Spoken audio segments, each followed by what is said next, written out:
السلام عليكم، ازيكم يا حلوين؟ عاملين ايه؟ يا رب كلكم تكونوا بخير وبصحة وسعادة، امين يا رب العالمين.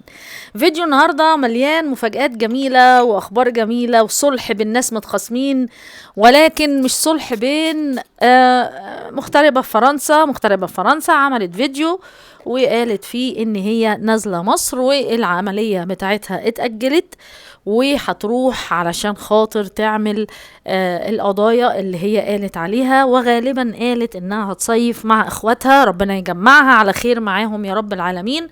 فقالت ان هي هتسافر عشان تاخد حقها وتعمل وتخلي وتسوي، ومع ذلك الناس المتابعين قالوا لها يا ريت بقى يا هناء ترجعي تعملي فيديوهات زي اللي كنت بتعمليها قبل كده، احنا كنا حابينك في الفيديوهات بتاعه الروتينات الاكل، تعملي فلوجات مع بناتك، خلاص بقى سيبي المحتوى ده.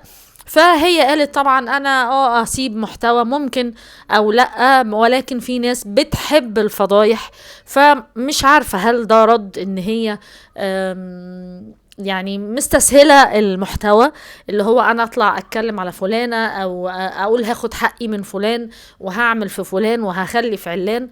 ولكن انا رأيي انك انتي مش هقولك سيبي حقك، لا روحي خدي حقك زي ما انتي عايزة، ولكن حاولي بقدر الامكان انك انتي تركزي في محتواكي. مهما الفضايح مهما المشاكل هتاخد وقتها، هيجي لها وقت وخلاص، هيجي لك وقت وهتقولي خلاص مش هعمل كده تاني، ربنا يصلح لها الحال، امين يا رب العالمين. نخش بقى على فرحة العمر كله بقى. ايه هي فرحة العمر كله؟ عائلة ضني وياسمين عملوا فيديو حلو قوي في شقتهم اللي هي عند ام ضني، وقالوا ان ام اميرة نادتهم وقالت لهم انا مش هاجي هنا من غيرك يا ياسمين. ياسمين صاحبة واجب، راحت جايبة فسيخ من الحاجة فاطمة عملته، حتى في اثناء الفيديو وهم بياكلوا راحت مصورة ومسجلة يعني ام اميرة وهي بتقول بتكلم ام ياسمين الحاجة فاطمة وبتشكر في الفسيخ اللي هي عاملاه. فكانت حركة حلوة قوي، حتى بقية الناس اللي في العيلة اللي هم اهل ام ضني كانوا موجودين. ده يثبت يا جماعة ان الناس دي شايفة ان ياسمين وضني لما عملوا الفيديو يعني عندهم حق شوية، ولكن لو كانت في عداوة جامدة ما كانوش هيحضروا معاها علشان خاطر ام ضني، هيعملوا حساب ام ضني. ولكن مش بعيد يكون الزيارة ديت او اللمة دي بمعرفة طبعا ام ضني وبالاتفاق معاها ان احنا هنعمل كذا، برضو علشان ما يزعلوهاش، وفي نفس الوقت علشان خاطر يلموا الشمل من اول وجديد. ام ضني مهما هتعمل فهي طلعت في فيديو، فممكن يكون في ان شاء الله باذن الله، يعني هيبقى في امل ان هما يتصالحوا تاني مع بعض ان شاء الله باذن الله، وما يبعدوش عن بعض تاني. دي حتى ام ضني كانت بتقولك ايه ده. فالست طبعا ولا غيرت الفيديو ولا اي حاجة، وقالت خلاص انا معاكو، ويعني اسم مضني موجود، والفيديو اللي عملته برضو حاطه فيه اسم مضني، ربنا يصلح لهم الحال، امين يا رب العالمين.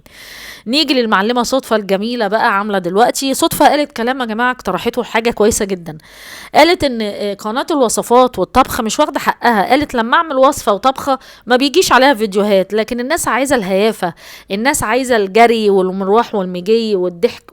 انا اتفق معاكي طبعا يا صدفة ان الناس عايزه تلعب وتضحك وتهزر وخلاص، وعايزه فضايح. يعني دلوقتي لما انت تيجي تشوف فيديو مثلا ياسمين ترد على ام ضني، هدى ترد على مش عارف مين، ده نخش نتفرج. لكن واحده تتعب، انا عندي قناه طبخ يا جماعه ما بتجيليش مشاهدات، الطبخه بعملها ممكن يجي عليها 18 مشاهده، تخيلوا بقالي 5 سنين. يعني لو حد وصل معايا لحد النقطه دي في الفيديو وحب يعرف القناه يقول لي في تعليق، اتاكد ان انتوا بتتفرجوا، وفي نفس الوقت ابعت لكم اللينك بتاع القناه. فعملت موضوع كرسي الاعتراف، محمد سالها قال لها ايه رايك في هدى، راحت قالت له قليله ادب. طبعا قنوات النقد هتشيل الدنيا وتهدها تاني وتقول لك دي بتشتم اختها وبتقول عليها قليلة ادب، دي ما فيهاش خير، دي مش عارف ايه. ولكن كل ما في الامر ان هي بتعاتب اختها لان هم اجتمعوا مع بعض في عيد ميلاد ملك وموزة ابن محمد عند سعاد، كانت قاعدة وبتتصور مع مامتها، وكانت برضو صدفة قاعدة ويعني يعتبروا قاعدين في الصالة مع بعض.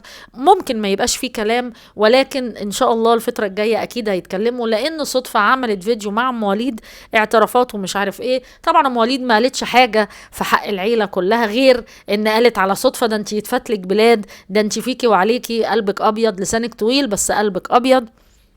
ولكن وهي قاعدة قالت يا جماعة لو حابين فيديوهات زي دي تاني قولوا لي، وانا هجيب هدى وياسمين وامي. حتى امي قالت انا هقول كل حاجة، هعمل كل حاجة. فقالت لها قولي اللي تقوليه مفيش مشكلة. فمعنى انها تذكر هدى معنى كده انها لما قالت قليلة ادب قالت قليلة ادب من باب العتاب، من باب اللي هو اللوم انها بنتها او زي بنتها. ف فيديو كان جميل جدا جدا وان شاء الله باذن الله نسمع اخبار حلوه. قلت لكم في اول الفيديو ان الفيديو ده مليان حاجات جميله واخبار حلوه عن الفتره اللي فاتت.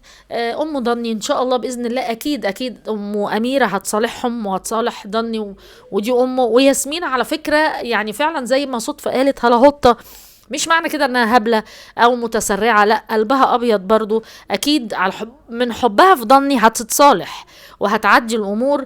هي غلطت انها نزلت الفيديو هي وضني، وابو ضني وام ضني غلطوا ان هم اتكتفوا مع هشام متولي. اهو في الاخر طلع على ابو ضني وقال كلام وحش في حقه وشتم وعمل وخلى وخان المجلس وقال اسرار لابو ضني. وده اللي ابو ضني قاله في اللايف بتاع منير، لايف منير. طلع فيه ابو ضني جست واتكلم وقال ان انا ده ابني ومهما يعمل ومهما يقول ده حبيبي وابني وما استغناش عنه ابدا، ولكن دي كانت غلطة مني ان انا اتفقت مع هشام ان هو يجيب لي قناة. كان الافضل ان انت بنت يعني ابنك هو اللي يعمل الفيديو ويفتح القناة. مجرد ام ضني لو طلعت لوحدها من غير ضني ومن غير ياسمين كانت الدنيا هتبقى زي الفل، لان الناس كلها بتحبها. ما كانش فيه داعي ان انتوا تخشوا وتتفقوا وتشتروا قناة وتعملوها انتوا علم من اعلام اليوتيوب.